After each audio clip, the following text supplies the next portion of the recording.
오늘 이 자리에 서게 된 것은 저에게 무궁한 영광입니다. 그리고 앞으로 새로운 도전의 시작이라고 생각하고 있습니다. 우선 감사하고 정말 또 감사합니다. 우선 훌륭한 선배님들과 이 전당대회를 치르게 되어서 행복했고 또 무엇보다 영광이었습니다. 우리 나경원, 조경태, 주호영, 홍문표 의원님께 모두 감사 올리고 큰 박수 부탁드리겠습니다.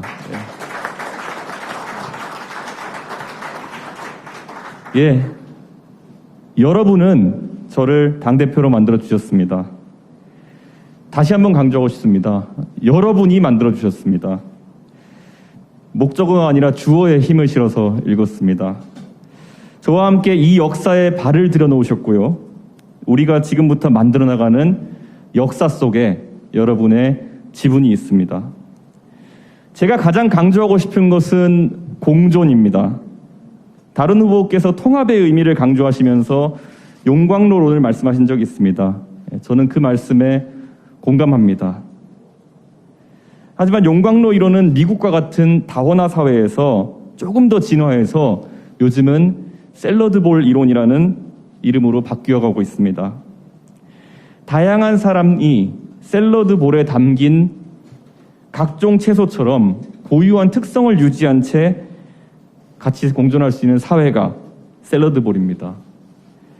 비빔밥을 생각해 보시면 될 것 같습니다. 비빔밥이 가장 먹음직스러운 상태는 10가지 이상의 여러 가지 고명이 각각의 색채와 식감, 형태를 유지한 상태로 밥 위에 얹혀져 있을 때입니다. 상추잎은 바삭한 상태를 유지했을 때 가장 맛있고요. 나물은 각각 다르게 조미되었을 때 그 맛이 더해집니다. 마지막에 올리는 달걀은 노른자가 터지지 않게 조심스럽게 얹어야 하기도 합니다. 생각해 보십시오. 비빔밥의 재료를 모두 갈아가지고 만약에 저희가 밥 위에 얹는다면은 그것은 우중충한 빛깔일 것이고요. 색감도 그다지 끌리지 않을 것이고 식감도 마찬가지입니다. 저는 그렇기 때문에 우리가 비빔밥의 고명들을 모두 갈아버리지 않기 위해서 보통 스테레오타이핑이라고 합니다. 뭐뭐 다움에 대한 강박관념을 버리고 공존할 수 있어야 된다고 생각합니다. 원래 여성주의 운동하시는 분들이 여성에 대한 여성다움을 강요하는 것이 상당한 개인의 개성을 꺾어버리는 폭력이라고 생각하시는 것처럼 저는 누군가에게 청년다움, 중진다움, 때로는 당대표다움을 강요하면서 우리 사회의 달걀과 시금치, 고사리 같은 소중한 개성들을 갈아버리지 않는 그런 사회를 만들겠습니다. 당원 동지분들께 당부하고 싶습니다. 우리의 지상과제는 대선의 승리입니다. 그 과정에서 저는 다양한 대선 주자 및 그 지지자들과 공존할 수 있는 당을 만들 것입니다. 내가 지지하는 대선 주자가 당의 후보가 되고 문재인 정부에 맞서 싸우는 총사령관이 되기를 바라신다면은 다른 주자를 낮추는 방향으로 그것을 달성할 수는 없습니다. 상대가 낮게 가면은 더 높게 갈 것을 지향해야 하고요. 상대가 높게 가면은 그보다 더 높아지기 위한 노력을 해야 되는 것이 우리의 경쟁의 원칙이 될 것입니다. 이번 선거 과정에서도 저에 대한 가짜뉴스나 원색적인 비난 등을 저는 접했습니다. 저는 그 누구에게도 책임을 물을 생각이 없고 어떤 분도 저에게 개인적으로 미안함을 표시하실 필요가 없습니다. 누구도 불이익이 있을지도 모른다는 생각을 안 하셔도 됩니다.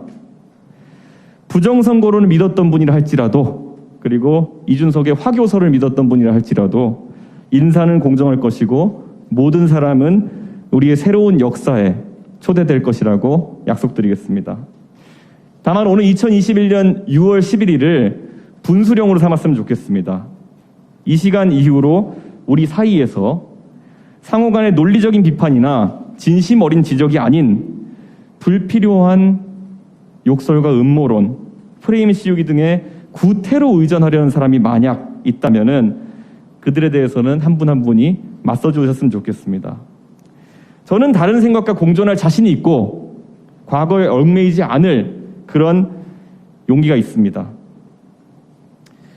앞으로 우리는 수권 세력임을 보여줘야 합니다. 젊은 사람들이 자신의 의견을 이야기하면 관대해져야 하고요. 내가 지지하지 않는 대선 후보라고 해서 맹목적으로 욕부터 하는 야만은 앞으로 용납되지 않을 것입니다. 2021년 그리고 2022년은 우리가 민주주의를 다수에 의한 독재, 견제받지 않는 위선이라는 야만으로 변질시킨 그 세력을 심판하는 해로 기억될 것입니다.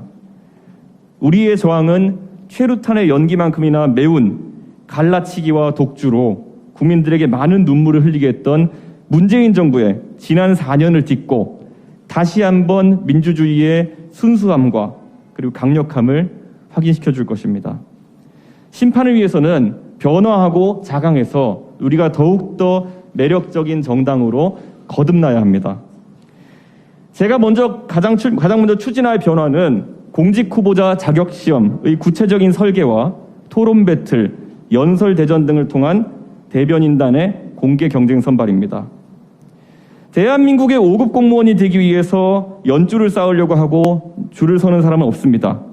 훌륭한 인재들이 누가 시키지 않아도 각자의 위치에서 열심히 공부하고 준비합니다. 우리 당은 앞으로 정치하고 싶은 사람이라면은 남녀노소 누구나 공정하게 경쟁할 수 있는 환경을 만들 것입니다. 6월 중으로 토론 배틀을 통해서 2명의 대변인과 2명의 상근 부대변인을 선발할 수 있도록 하겠습니다. 그 승자는 누구일지 저는 전혀 모릅니다.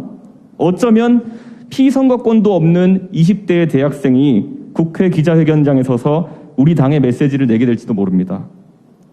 시사방송에서 우리 당의 입장을 설명하는 역할을 뛰어난 능력은 있으나 경력 단절 때문에 어려움을 겪던 여성이 공정한 경쟁을 통해서 선발될지도 모르겠습니다.